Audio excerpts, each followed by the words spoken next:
Hello, ladies and gentlemen. Welcome to my channel, Fluent Pro Hub. Hello, dear English listeners. Today's topic is going to be something truly special. In this video, we're diving into a slow and clear English learning experience, the kind that strengthens your listening skills and slowly trains your mind to think in English. But that's not all. Along with learning English, you're going to explore something eye-opening, the social media trap. What is it? How does it affect your life? Why should you be aware of it? This exciting journey is about to begin. But before we start, I want to say just one thing. Stay with me till the end, because this could be the moment that changes not just your English, but the way you see the digital world around you. My name is Emily, and today we're going to have a calm and thoughtful conversation about something that touches almost all of us, social media. But more than that, we're going to talk about what many people call the social media trap. You may have heard this phrase before, or maybe you felt it without knowing there was a name for it. This video is not about telling you what to do.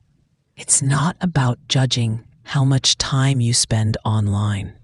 This is simply a space where we can listen, reflect, and learn together, all while improving your English listening skills. So take a deep breath, relax your mind, and let's begin. Social media is everywhere now. We open our phones in the morning, and the first thing we see is a notification. A like, a comment, a post from someone we know, or someone we don't. We scroll, we tap, we watch short videos. We read stories. We send messages. We share moments from our lives. All of this happens quickly, effortlessly, sometimes even without thinking. But here's the question. Do you ever feel like once you start scrolling, it's hard to stop? Like minutes turn into hours, and you're still sitting there, looking at your screen? If that sounds familiar, you're not alone. Many people fall into what we call the social media trap, the habit of spending more time online than we planned, often without even realizing it. Let's talk about what the social media trap really means. It doesn't mean social media is bad. It doesn't mean you should never use it. What it means is that sometimes we lose control over how much time we spend on it. We start with one quick check, just 5 minutes, but suddenly an hour has passed. And when we finally look up from our phone, we don't feel better. We feel tired, distracted, maybe even empty. That's the trap. It feels good at first, seeing new posts, getting likes, watching fun videos. But after a while, it leaves us wanting more without giving us real satisfaction. It pulls us in slowly, like a soft current in the water. And before we know it, we're far from where we started. So why does this happen? Why do we keep coming back to our screens, even when we know it might not be helping us? One reason is that social media is designed to keep our attention. The apps are built in a way that makes us want to keep scrolling. Every new post, every sound, every picture gives our brain a small reward, a hit of dopamine. That's the same chemical that makes us feel happy when we eat something delicious or spend time with friends. So, when we get a notification or someone comments on our post, we feel good for a moment. But like many things, too much of this feeling can become a problem. When we rely on these small rewards too often, we start to feel bored or anxious when we're not using our phone. We start checking it out of habit, not because we need to. And that's when social media begins to affect other parts of our life, like sleep, study, work, and even relationships. Let's imagine a normal day. You wake up in the morning, you feel rested, you stretch, yawn, and sit up. You reach for your phone just to check the time. But then you see a notification. A friend posted a photo. Someone liked your post. There's a message waiting for you. Suddenly, your morning starts not with peace, but with distraction. And by the time you realize it, 10, 20, even 30 minutes have gone by, and you haven't even gotten out of bed yet. Does this sound like your mornings? If yes, you're not alone. Many people start their day this way. But what if we tried something different? What if, instead of reaching for the phone first, we took a few deep breaths, looked out the window, stretched our arms, smiled at ourselves in the mirror? These small changes can make a big difference in how we feel throughout the day. Now let's talk about how social media affects the way we see ourselves. One of the biggest traps of social media is comparison. We see pictures of people who seem happier, richer, prettier, or more successful than us. We see their best moments, the vacations, the parties, the perfect selfies, and we forget that those are only pieces of their lives. We don't see the struggles, the mistakes, the days they stayed home in pajamas. But our brain doesn't always remember that. It sees what's in front of it and starts to compare. Why don't I look like that? Why don't I have that kind of life? Why isn't my life as exciting as theirs? These thoughts can make us feel less confident, less satisfied, and even lonely, even when we're surrounded by people. That's another part of the trap. Social media makes us feel connected, but sometimes it actually makes us feel more alone because we're spending more time online and less time talking face to face. We're reading messages instead of hearing voices. We're watching videos instead of sharing experiences. And over time, that can leave us feeling disconnected from the real world. Let's also talk about how social media affects our ability to focus. When we're used to seeing fast-moving content, short videos, quick updates, flashy images, it becomes harder to sit still and concentrate on one thing for a long time. Reading a book, writing an email, listening to a lesson.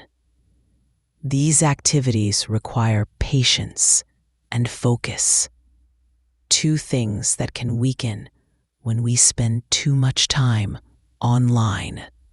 Two things that can weaken when we spend too much time online. And that's especially true for students and learners. If you're trying to study or practice English, but your phone keeps buzzing with notifications, it's easy to get distracted. Your brain jumps from one thought to another, and soon you're not really focused on anything at all. That's why taking breaks from social media, even small ones, can be very helpful. Turning off notifications for a few hours, putting your phone away while studying, going for a walk without it. These small actions can help you feel calmer, more focused, and more present in your own life. Now, this doesn't mean you have to stop using social media completely. That's not the goal.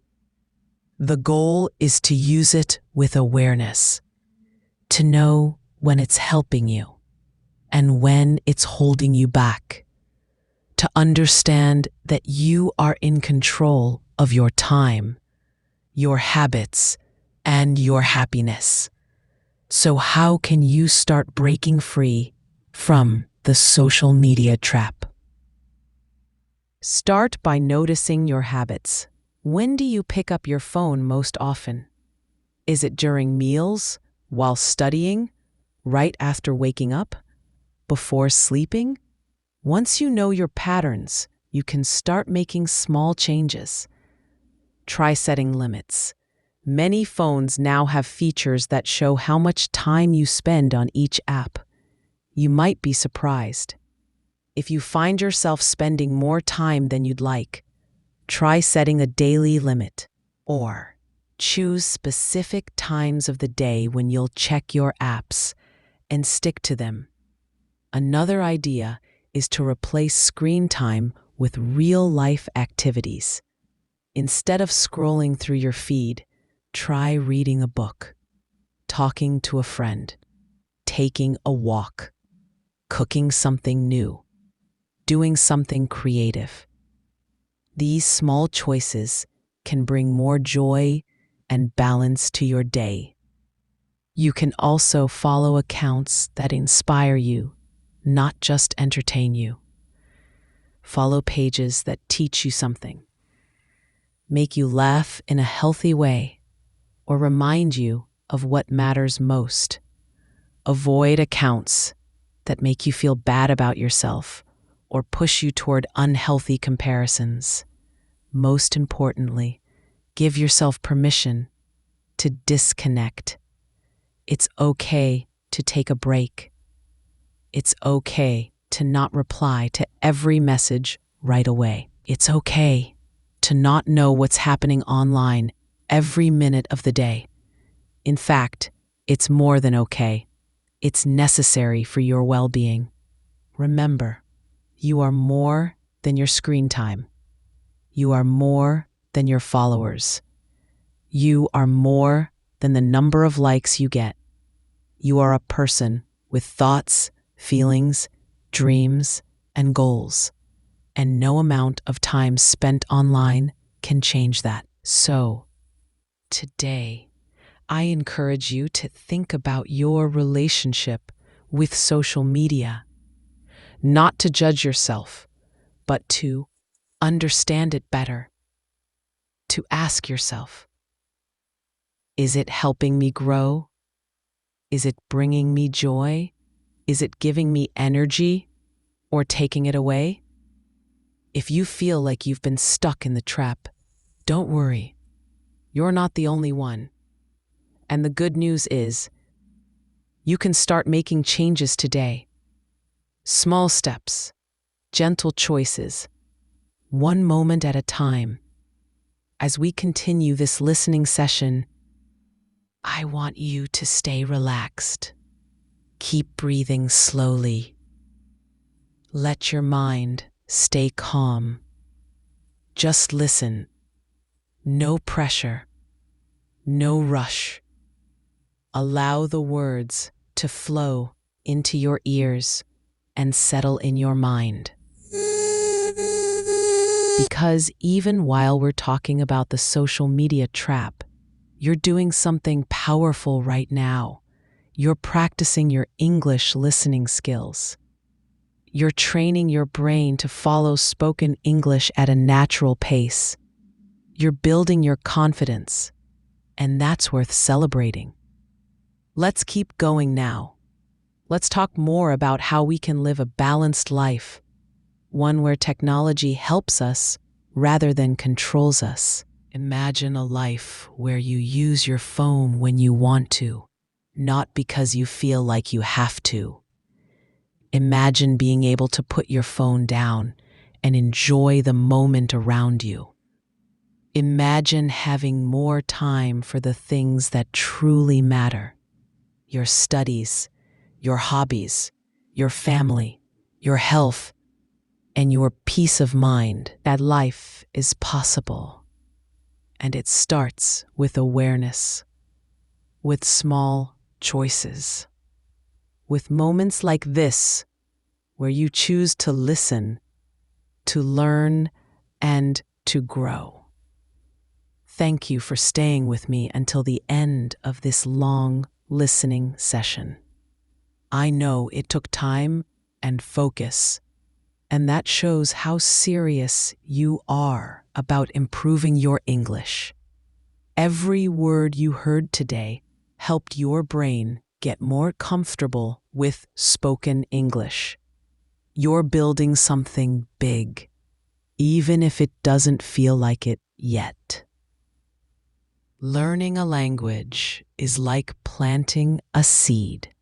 At first, you don't see anything happening, but with time, care, and patience, it grows into something beautiful.